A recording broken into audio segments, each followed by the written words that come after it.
जनकपुर में मारबा बड़ा सुहावन लागे।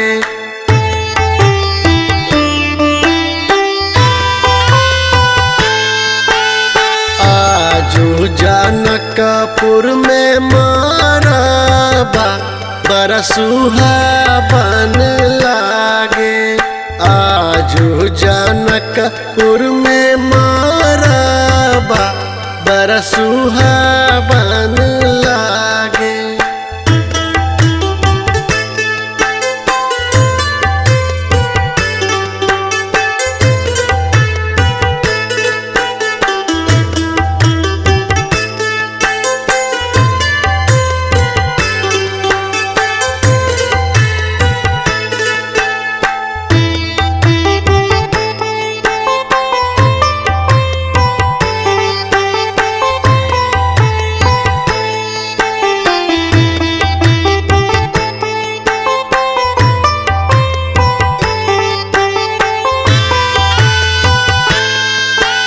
हरे हरे बसबा के मरबा बोले चाचा।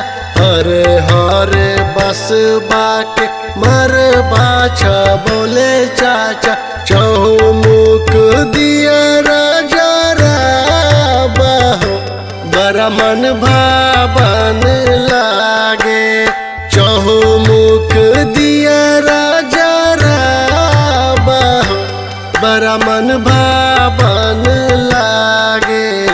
आजू जनकपुर में मारबा बड़ा सुहावन लागे।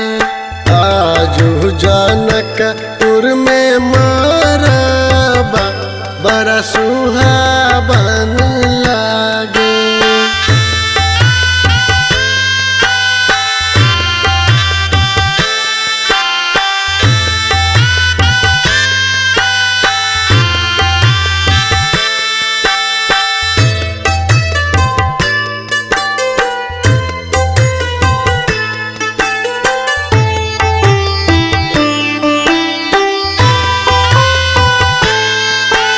हलदियार दुभिया से कलशा सजौले बारे।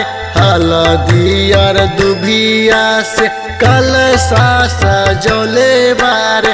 अक्षत और चंदन चढ़ावेला बड़ सुहावन लागे।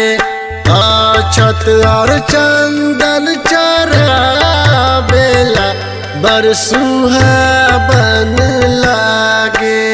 आजू जनकपुर में मारबा बड़ सुहावन लागे।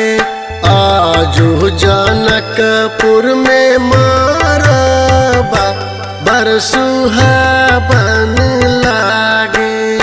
आजू जनकपुर में मारबा बड़ सुहावन लागे।